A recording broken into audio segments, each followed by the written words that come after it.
Hey there, friends. Welcome to the Taking Your Next Step podcast from Collegians for Christ. Through each episode, we will journey together focusing on knowing what you believe and why you believe it. If you are eager, like I am, to strengthen your faith, then take your next step now by joining us in today's episode. As we continue walking through the book of 1 Peter, I love this book because it speaks so much about hope. Now, I've mentioned on our previous episodes, hope is absolutely essential to life. I've been asked many times, how would you describe the younger generation, this college-age generation? And there's two words that always come to mind. The first one is like a sponge. They're literally absorbing everything around them. They're just soaking it up, just as a dry sponge would if you place it in water. And that's why it's so important the correct content is there for them to absorb. It's why it's so important for you and I as believers to be given biblical instruction, to be given mentorship, to be providing discipleship. The other word that I use to describe this generation as a whole is hopelessness. I see time and time again the hopelessness that is riddled throughout this generation. You cannot teach young people from kindergarten all the way through that there is your life is an accident. You're here by natural processes. You're the product of evolution. There is no purpose in your life, and expect them to have hope that produces nothing but hopelessness. And we're seeing the results of that as the mental health issues are at a staggering point nationally, but especially as you look towards the college-age young people. Suicide rates are through the roof. The counseling centers 10 years ago could handle the load on the university campuses. You fast forward to today and they're maxed out completely and struggling to figure out how to handle, even get to the students who are coming to them. And so it's a major situation. And where does it come from? It comes or it stems from hopelessness. But the book of 1 Peter is all about living with hope. You see, we need hope. And you and I as believers, we should live as though we have this hope. And sometimes even you and I as believers who possess the hope don't always live as if we have hope, but we should. And this is what Peter is writing to distraught believers who are in a very secular culture, a culture that's against them. He's writing to provide them encouragement, but most importantly, to provide them with hope. And a hope is something that they absolutely need to live. And as you and I have the hope, you and I need to share that hope. And our next few episodes, studies here, are going to be very practically speaking, because Peter begins to show us how you and I can live out hope, or really how you and I live our lives is a great determination to what we're speaking and the hope that we can provide to other people.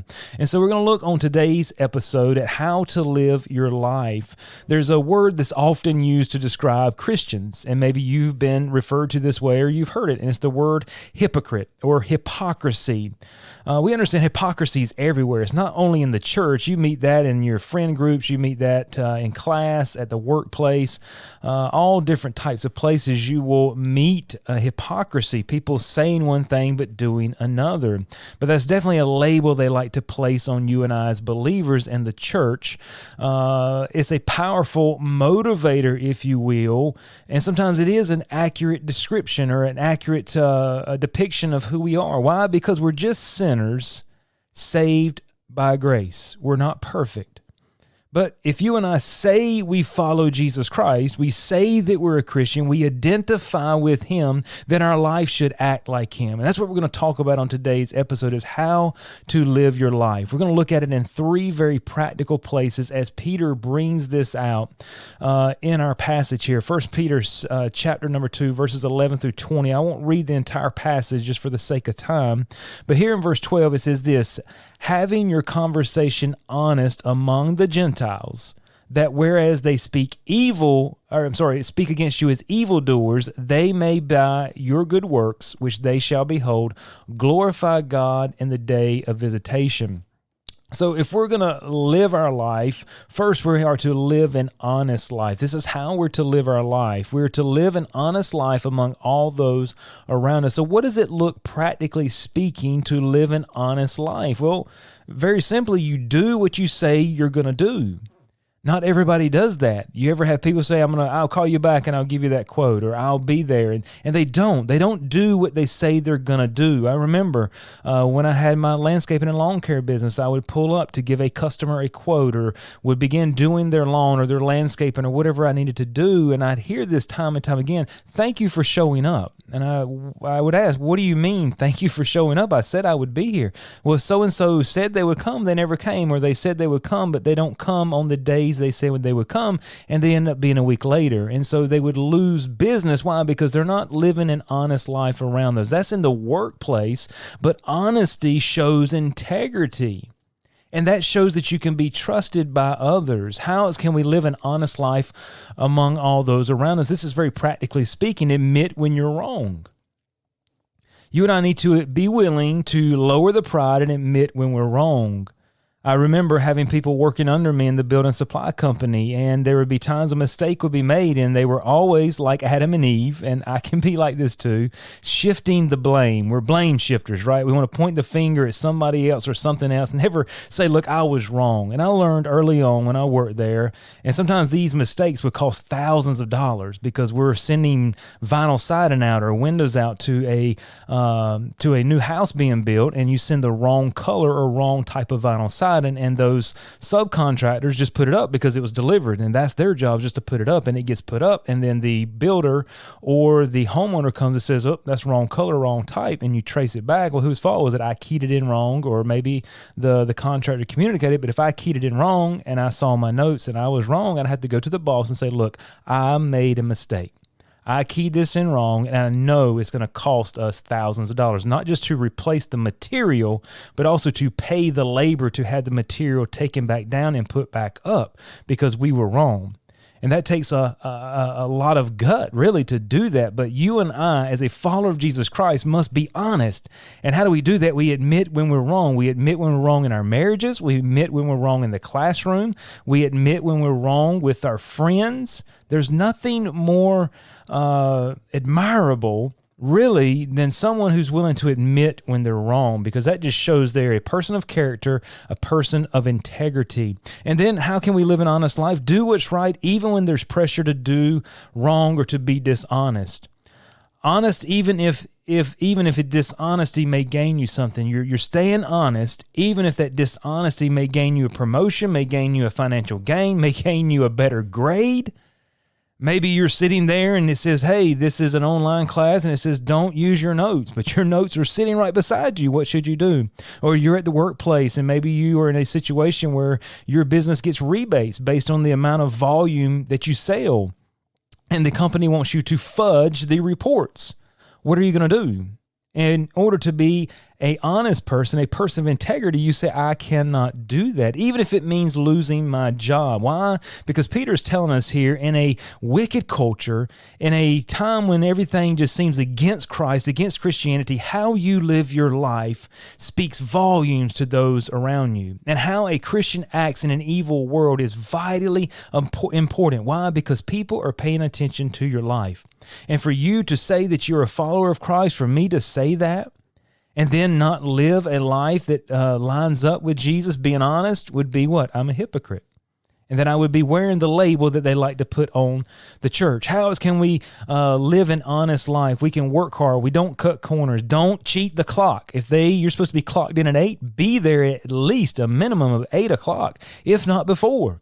Coming in at 8:05 and 8:10 just because other people are doing it's not going to cut it. That's dishonest. You are robbing them of money that you should be earning. So our honest life will speak volumes to those around us. You see, your good works or the way you live will speak volumes to who? To unbelievers around you. And you know what? They are watching you. Sometimes we may not even get an opportunity to speak, but our life has already spoken. And many times the way we live will reverse what they say about you. Look what it said in our passage, whereas they speak against you as evildoers. Look, they're saying you're wrong. They're saying you're a hypocrite. They're saying you're this, that, and another because of your religious beliefs. But your actions, your honesty will reverse what they say about you. It will turn their words back on them. You see, it is your conduct that can glorify God to unbelievers around you. Do you want to glorify God? Absolutely, we say as believers. Well, watch how you live your life and live an honest life amongst all those that are around you. Secondly, we see in our passage is to live a law-abiding life. He said, that's not a problem. I've never been arrested. I don't have an issue. That's great. He says here, submit yourselves to every ordinance of man for the Lord's sake, whether it be to the king as supreme or unto governors as unto them that are sent by him, for the punishment of evildoers and for the praise of them that do well.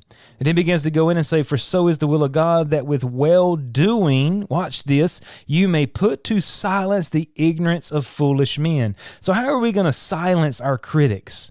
Those that are speaking against us personally and as a whole of the church or Christianity? Is it by speaking back? Now, there's times for that, but what he's teaching us here is you will be able to speak back by the way that you live, that with well-doing, by living a honest life, by living a law-abiding life, you may be able to silence the ignorance of foolish men.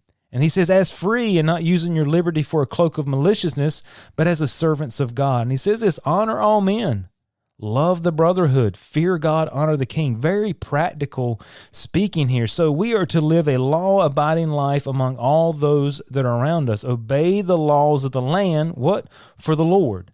You see, the laws are established for evil. Romans 13 teaches us that. So our law-abiding life will speak to those that are around us. What is the purpose of a law-abiding life? Living that type of life. He tells us in verse 15, so is the will of God, that with well-doing you may put to silence the ignorance of foolish men. What is it? You don't even give them something to point the finger or blame you for. Daniel was an excellent example of someone living a law-abiding life. Do you remember? They were trying to find him in some type of trap. They were against him. God had promoted him, and the rulers were like, how can we trip up this guy? In Daniel chapter 6, verse 4, it says this, then the presidents and princes sought to find occasion against Daniel concerning the kingdom. They said, we're going to find something in his work habits, his ethical life, something. But they could find none occasion nor fault. May that be what people could say about you and me. Why? For as much as he was faithful, neither was there any error or fault found in him.